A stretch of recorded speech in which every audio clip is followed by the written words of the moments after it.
ರೈತರಿಗೆ ಸ್ವಾತಂತ್ರ್ಯ ಇನ್ನೂ ನಮಗೆ ಸಿಕ್ಕಿಲ್ಲ ಅಂತ ಹೇಳಿ ಆಗಸ್ಟ್ 14ನೇ ತಾರೀಕು ನಾವು ಅನಿರ್ದಿಷ್ಟ ಕಾಲ ಉಪವಾಸ ಸತ್ಯಾಗ್ರಹ ಮಾಡ್ತಾಯಿದ್ದೀವಿ. ಯಾಕಂದರೆ ಅನ್ನ ಹಾಕ ರೈತ ಉಪವಾಸಕ್ಕೂ ಉಪವಾಸ ಕೂತ್ಕೊತಾನೆ ಅಂದರೂ ಅವ್ರಿಗೆ ಒಂದಷ್ಟು ಕನಿಕರ ಹುಟ್ಟುತ್ತಾ ಸಮಸ್ಯೆಗಳನ್ನ ಬಗೆಹರಿಸ್ತಾರೆ ಅಂತೇಳಿ ನಾವು ಉಪವಾಸ ಸತ್ಯಾಗ್ರಹ ಮಾಡ್ತಾಯಿದ್ದೀವಿ. ಹಾಗಾಗಿ ಏನು 14ನೇ ತಾರೀಕು ನಿರಂತರವಾಗಿ ಅನಿರ್ದಿಷ್ಟ ಕಾಲ ಆಗಿರ್ತದೆ.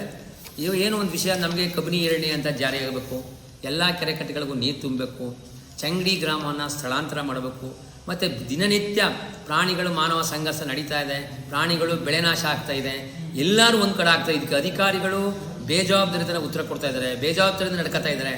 ಹಾಗಾಗಿ ದಿನ ಈಗ ಬೆಳೆಯೋದೇ ಕಷ್ಟ, ಆ ಬೆಳೆ ಅಷ್ಟು ಕಷ್ಟಪಟ್ಟು ಬೆಳೆದರೂ ಸಹ ಈ ಥರ ಕಾಡು ಪ್ರಾಣಿಗಳು ರೈತ ಎಲ್ಲಿಗೆ ಹೋಗ್ಬೇಕು? 4 ಕಡೆ ನಿಮಗೆ ವನ್ಯಜೀವಿಗಳ ಧಾಮ ಇರೋದ್ರಿಂದ ಬಹಳಷ್ಟು ತೊಂದರೆಗಳಾಗುತ್ತೆ. ಹಾಗಾಗಿ ಈ ಒಂದು ಮತ್ತೆ ಏನು ಮಾದೇಶ್ವರ ಬೆಟ್ಟದ ಸುತ್ತಮುತ್ತ ಗ್ರಾಮಗಳಿಗೆ ಇನ್ನೂ ಪೋಡಿ ಆಗಿಲ್ಲ, ಅವರಿಗೆ ತಲಾಂತರದಿಂದ ವ್ಯವಸಾಯ ಮಾಡ್ಕೊಬರ್ತಾರೆ. ಅವರು ದುರಸ್ತಿ ಆಗಿಲ್ಲ, ಒಂದು ಸಾಲ ತಗೊಳಕ್ಕಾಗಿಲ್ಲ, ಒಂದು PM ಕಿಸಾನ್ ಸಿಗ್ತಾ ಇಲ್ಲ, ಕರೆಂಟ್ ಇಲ್ಲ.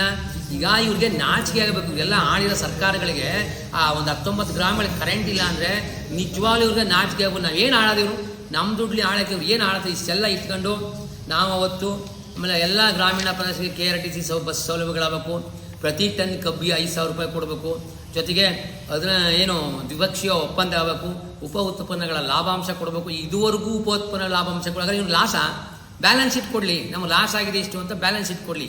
ಇರೋದೇ ಅದು ಎಂಡದ ಫ್ಯಾಕ್ಟ್ರಿ, ಸಕ್ಕರೆ ಫ್ಯಾಕ್ಟ್ರಿ ಅಲ್ಲ. Ballari first, Ballari second, Ballari 3 loss ಆಗಿದೆ. ಹೆಂಗೆ ಈ ಥರ ಸಕ್ಕರೆ ಕಾರ್ಖಾನೆ ತೆಗೆದಿದ್ದೆ ಇವನು? ಹಾಗಾಗಿ ನಾವು ಬ್ಯಾಲೆನ್ಸ್ ಶೀಟ್ ಕೊಡಬೇಕು.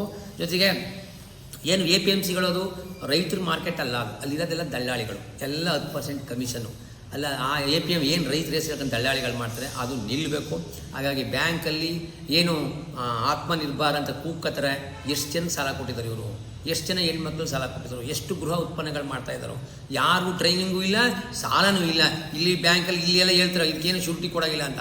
ಆ ಬ್ಯಾಂಕ್ ಹೋದರೆ ಅವ್ರು ಕೊಡೋದೇ ಇಲ್ಲ, ಶ್ಯೂರಿಟಿ ಕೇಳ್ತಾರೆ, ಸಿಬಿಲ್ ಕೇಳ್ತಾರೆ, ಏನೇನೇ ಕೇಳ್ತಾರೆ. ಹಂಗಾಗಿ ಜೊತೆಗೆ ಎಕರೆ ವಾರ ಇನ್ನೂ ಬರೀ 1 ಲಕ್ಷ 1.25 ಲಕ್ಷ ಇದೆ ಒಂದು ಎಕರೆಗೆ. ಈ ಜಮೀನು ರೇಟು ಏರ್ತಾ ಇದೆ.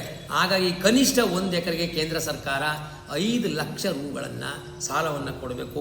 ಮತ್ತು ಚಾಮೂಲಲ್ಲಿ ನಾವು ಮಾಡಬೇಡ ಅಂತ ಹೇಳಿಲ್ಲ, ಎಲ್ಲಿ ಲಾಭ ಇದೆ, ಎಲ್ಲಿ ಆಗಿದೆ, ಪಾಸಿಟಿವ್ ನೆಗೆಟಿವ್ನ ನೋಡಿ.